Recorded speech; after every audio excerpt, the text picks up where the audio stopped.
This is part 2 of my Good Friday meditation and time. And I probably will post this one first because I did a two-parter, and the first one was about 20 minutes, and this one will be brief. So I'd like to have it up fairly quickly for those who want to meditate. It's 2:51, and so many people may remember, well, at least the confirmation teachers may remember Rich Melheim, who has written our catechetical material. And he posted an interesting observation back in 2015, and it recently popped up on my feed because we're in the same group within LCMC, a renewal group that he's a part of there. And so, anyway, this is it. What if Psalm 22 and Psalm 23 are the beginning and the ending of one single song instead of the spot where a monk arbitrarily put a second chapter ahead? If so, is Jesus working his way, praying his way, or maybe even possibly singing his way through Psalm 22 and Psalm 23 on the cross? Remember that a good rabbi would remember the Psalms maybe by heart, probably by heart. And so Psalm 22 and 23 really hang together. I think this is a keen insight that Rich Melheim has. From my God, to the company of evildoers mocking him, to the dividing of his raiment and casting of lots for his cloak, to the dust of death, and I quote, and I shall live for him, to the end of Psalm 22, and the shockingly similar, he has done it, close to the Aramaic equivalent of the pluperfect telesthai. It has been finished, accomplished, and the continuing on through Psalm 23. Since there were no chapter marks in the scrolls, what does it do to change your perception of the crucifixion if Jesus is continuing on through the psalm, which, of course, was a song, to the Lord as shepherd through the valley of the shadow of death, to the table in the presence of his enemies, to the cup, not taken away from him, but literally running over?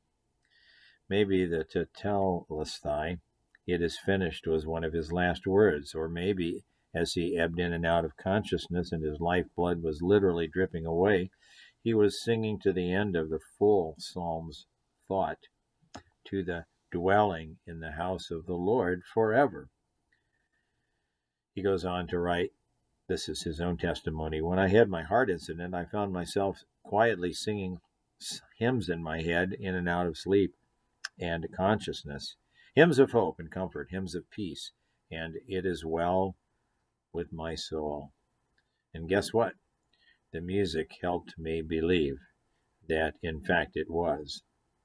Maybe Jesus was singing too.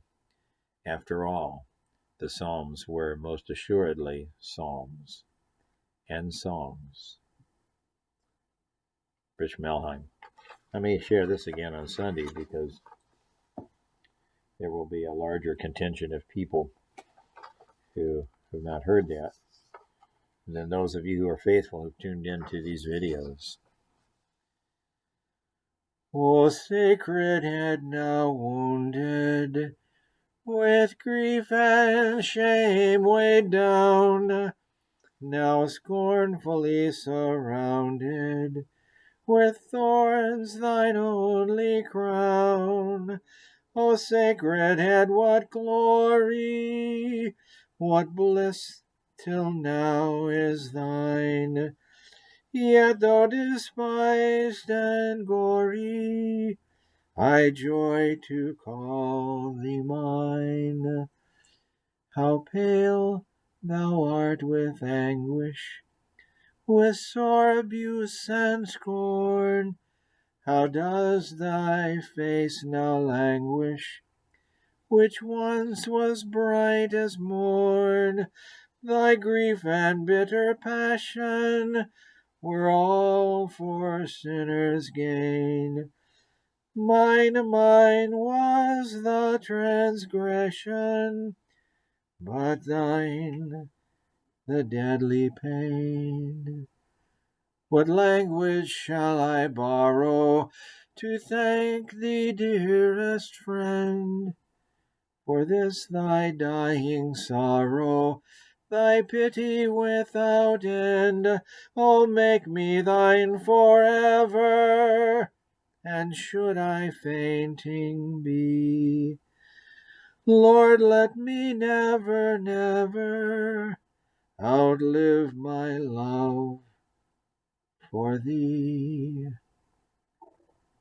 Lord, be my consolation, shield me when I must die. Remind me of thy passion when my last hour draws nigh. These eyes new faith receiving from thee shall never move. For all who die believing, die safely in thy love.